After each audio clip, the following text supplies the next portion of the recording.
Welcome to your channel Preparation for All #64.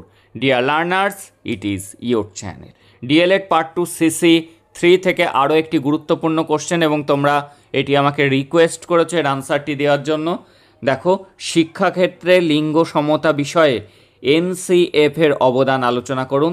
এছাড়াও এই লিঙ্গ সমতা বা লিঙ্গ বৈষম্যের উপর হংস মেহতা কমিটির যে রিপোর্ট সেটিও কিন্তু একটা গুরুত্বপূর্ণ কোশ্চেন, যেটি অলরেডি আপলোড আছে, তোমরা দেখে নিও। আজকে এই লিঙ্গ বিষয়ক লিঙ্গ বৈষম্য লিঙ্গ সমতা থেকে দুটি কোশ্চেন ভালো করে করতে হবে, আর NCF এর অবদানটা আলোচনা করো। আজকে এটি দেখে নাও, একদম সহজ সরল ভাষাতে একবার শুনে নাও, তোমরা নিজেরাই আনসার লিখে দিতে পারবে। লিঙ্গ সমতা মানে হলো ছেলে ও মেয়ে উভয়ের সমান সুযোগ। আমরা জানি লিঙ্গ সমতা মানে কি, ছেলে মেয়ে উভয় সমান, এটি বোঝানো হয়েছে। সমান অধিকার এবং সমান সম্মান দেওয়া, দুজনকে একই রকম সম্মান, একই রকম সুযোগ, একই রকম অধিকার দেওয়া। আগে সমাজে ছেলেদের পড়াশোনার সুযোগ বেশি ছিল, মেয়েরা পিছিয়ে থাকতো, কিন্তু শিক্ষানীতি ও পাঠ্যক্রম পরিবর্তনের সময় এখন মেয়ে ও ছেলে উভয়ের সমান শিক্ষা গ্রহণ করতে পারছে। NCF অর্থাৎ ন্যাশনাল কারিকুলাম ফ্রেমওয়ার্ক এই লিঙ্গ সমতা রক্ষায় গুরুত্বপূর্ণ ভূমিকা পালন করছে। NCF কি?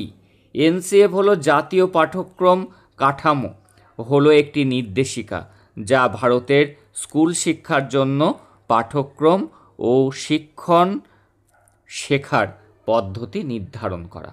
NCF কি আমরা জানি, ন্যাশনাল কারিকুলাম ফ্রেমওয়ার্ক অর্থাৎ জাতীয় পাঠ্যক্রম কাঠামো হলো একটি নির্দেশিকা। এর মাধ্যমে একটা নির্দেশিকা দেওয়া হয় যা ভারতের স্কুল শিক্ষার জন্য পাঠ্যক্রম অর্থাৎ সিলেবাস এবং শিক্ষণ কিভাবে পড়াতে হবে এবং শেখার পদ্ধতি নির্ধারণ করে। এর উদ্দেশ্য হলো সব শিশুর জন্য মানসম্মত শিক্ষা নিশ্চিত করা এবং সামাজিক বৈষম্য কমানো। এটিই হলো NCF এর কাজ। এবার NCF এর লিঙ্গ সমতা বিষয়ক মূল ধারণা। NCF মনে করে শিক্ষা এমনভাবে দিতে হবে যাতে লিঙ্গভেদে কোনো বৈষম্য না থাকে।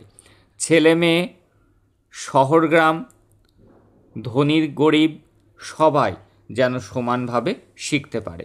এর জন্য পাঠ্যক্রমে, পাঠ্য বইয়ে এবং শিক্ষণ পদ্ধতিতে বিশেষ পরিবর্তন আনা হয়েছে। তাহলে NCF কি করেছে? যাতে ছেলে মেয়ের মধ্যেও বৈষম্য না থাকে, ধনী দরিদ্রের মধ্যে বৈষম্য না থাকে, শহর গ্রামের মধ্যে বৈষম্য না থাকে, সেই জন্য সব কিছু দিক চিন্তাভাবনা করে তারা এমন ধরনের পাঠ্যক্রম, পাঠ্য বই এবং শিক্ষণ পদ্ধতি চালু করেছে এবং আগের পদ্ধতিটা পরিবর্তন করেছে। এবার শিক্ষাক্ষেত্রে লিঙ্গ সমতা নিশ্চিত করতে NCF এর অবদান কি কি করেছে তারা? সমান সুযোগের ব্যবস্থা। NCF বলেছে স্কুলে ভর্তি, উপস্থিতি, শেখার সুযোগের ক্ষেত্রে ছেলে ও মেয়ের জন্য সমান ব্যবস্থা রাখতে হবে। কোনো শিক্ষার্থী যেন কেবল লিঙ্গের কারণে বাদ না পড়ে। তাহলে NCF এর গাইডলাইন কি? স্কুলে ভর্তির সময়, উপস্থিতি, শেখার সুযোগের ক্ষেত্রে ছেলে মেয়ের মধ্যে কোনো ভেদাভেদ করা যাবে না, সবাই যেন সমান সুযোগ পায়, কোনো শিক্ষার্থী যেন কেবল লিঙ্গের কারণে বাদ পড়ে না যায়। এবার কি? পাঠ্য বইয়ে লিঙ্গ নিরপেক্ষতা। পয়েন্টসগুলোকে খালি মনে রাখবে। অনেক আগে অনেক পাঠ্য বইয়ে মেয়েদের ভূমিকা ছিল গৃহকর্মে সীমাবদ্ধ, মেয়েদের পেশা হিসাবে সেটি কিন্তু লেখা থাকতো, গৃহকর্মে তারা দক্ষ বা এই ধরনের সেন্টেন্স লেখা থাকতো। কিন্তু NCF এর নির্দেশে এখন পাঠ্য বইয়ে মেয়েদের ডাক্তার, বিজ্ঞানী, খেলোয়াড়, শিক্ষক, অফিসার ইত্যাদি নানা ভূমিকায় দেখানো হচ্ছে।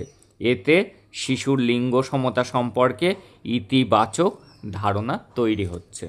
তাহলে আমরা বুঝলাম পাঠ্য বইয়ে লিঙ্গ নিরপেক্ষতা, এটি করেছে NCF। আর কি? বিদ্যালয়ে পরিবেশে সমতা।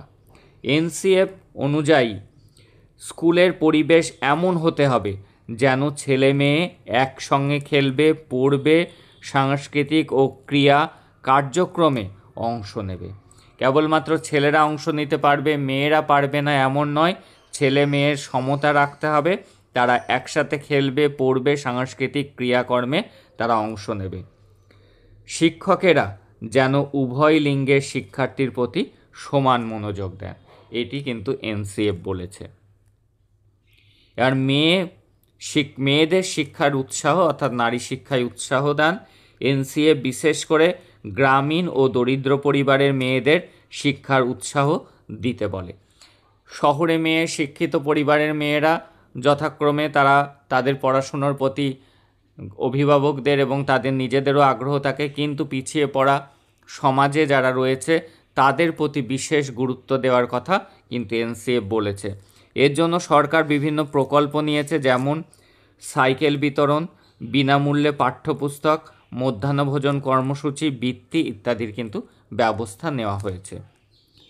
এবার কি শিক্ষকদের প্রশিক্ষণ অর্থাৎ ডিএলএড বাধ্যতামূলক করা হয়েছে। এনসিএফ মনে করে শিক্ষকেরা যদি লিঙ্গ সমতা বিষয়ে সচেতন না হন তবে সমতা আসবে না।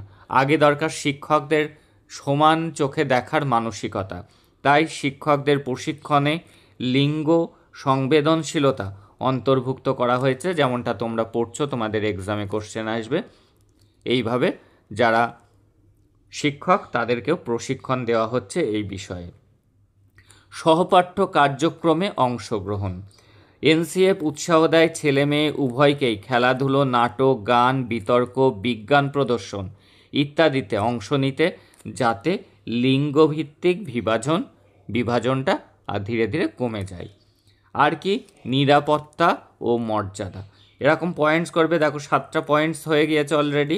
এনসিএফ বলেছে স্কুলে মেয়েদের নিরাপত্তা ও সম্মান নিশ্চিত করতে হবে। এর জন্য আলাদা শৌচাগার, স্যানিটারি সুবিধা এবং অভিযোগ জানানোর ব্যবস্থা থাকতে হবে। যে কোনো রকম সমস্যা হলে সে যেন কমপ্লেন করতে পারে সেই মেয়েটি। তাহলে এনসিএফ বলেছে স্কুলে মেয়েদের নিরাপত্তা ও সম্মান নিশ্চিত করতে হবে। এর জন্য আলাদা শৌচাগার এবং স্যানিটারি সুবিধা এবং অভিযোগ জানানোর ব্যবস্থা থাকতে হবে। আর কি এনসিএফের মাধ্যমে অর্জিত ইতিবাচক পরিবর্তন। এই যে এনসিএফ যে গাইডলাইন দিয়েছে তার ফলে কি পরিবর্তন দেখা যাচ্ছে বাস্তব জীবনে।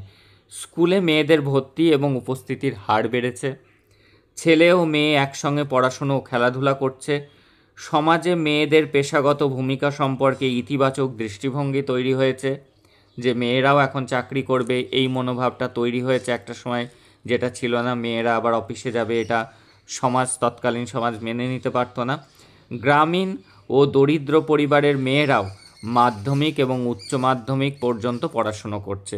পিছিয়ে পড়া সমাজ থেকে যারা বিলং করে, যারা একসময় যে মেয়েরা স্কুলেই যেত না, এখন দেখা যাচ্ছে তারা মাধ্যমিক এবং উচ্চ মাধ্যমিক পর্যন্ত তারা মিনিমাম পড়াশুনো করছে। এবার উপসংহারে কি লেখা যেতে পারে?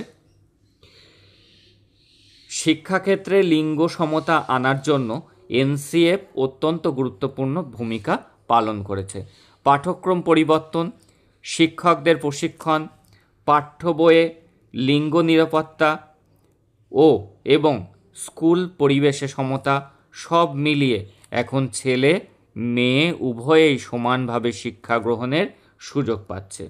ভবিষ্যতে এই প্রচেষ্টা অব্যাহত থাকলে শিক্ষাক্ষেত্রে লিঙ্গ বৈষম্য সম্পূর্ণভাবে দূর হবে আর সমাজ আরও সমান ও ন্যায়ভিত্তিক হয়ে উঠবে।